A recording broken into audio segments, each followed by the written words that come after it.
Belə bir şükür eləmişsiniz, ilahi, sənə şükür eləyirəm o nemətlərə görə ki, mənə verməmsən. Mənə vermədiyin nemətlərə görə sənə təşəkkür eləyirəm. Sənin verməyində bir lütf varsa, verməməyində də bir lütf var. Lütf bu deyil vermək. Lütfün bəzən daha ali təzahürü nədənsə insanı məhrum eləməkdədir.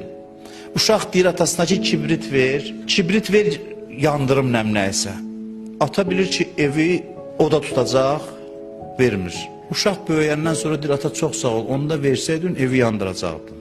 Atanın məhəbbəti nəyi tələb edir ki, onu ona verməsin? Biz ancaq istədiklərimizi istəyirik, verəndə şükür edirik, verməyəndə təəssüf, səbr edirik, hələ ən yaxşı halda.